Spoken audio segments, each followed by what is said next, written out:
Jadi selamat malam teman-teman. Kembali lagi bersama saya Apri Zogara. Pada kali ini kita akan membahas tentang cara menginstal add-ins dari metode MSI. Untuk add-innya sendiri itu teman-teman bisa lihat pada video sebelumnya tentang cara mengubah data ordinal ke interval ya teman-teman ya. Untuk link downloadnya itu ada di deskripsi ya teman-teman, nanti bisa mengarah ke sana. Nah, sekarang saya jelaskan bagaimana cara menginstal add-ins-nya. Langsung saja tanpa perlu berlama-lama. Jadi teman-teman sudah buka Excel-nya, ya, teman-teman sudah buka Excel-nya. Kemudian teman-teman, ini nama itunya, MSI-nya yang ini ya teman-teman, musik. Nah, ini dia. Modelnya seperti ini. Nah, itu data ya teman-teman. Di dalam ini ada data, tapi ini add-ins nantinya jadinya. Ini data. Ini data di dalam stat97.xa.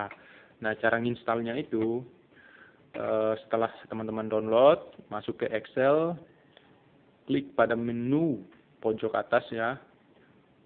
Office buttonnya, klik, pilih pada Excel Options.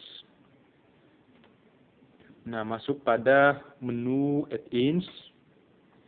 Nah, di sini teman-teman bisa menginstal. Ini kan sudah milih pada Excel add-ins-nya. Kemudian go.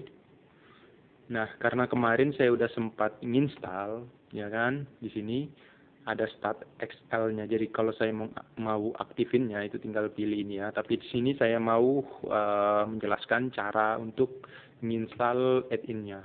Jadi setelah itu tadi klik ini Office button-nya, kemudian Excel Options, masuk ke add-ins, ya add-ins, kemudian ini pilih pada pilihan Excel add-ins, go, kemudian kita browse.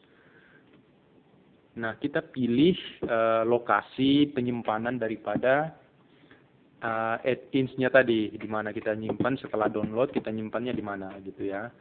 Ini saya nyimpannya di musik tadi. Nah, ini MSI. Nah, ini ada start ya, start 97XLA. Kita klik OK, kita milih, klik OK. Yes.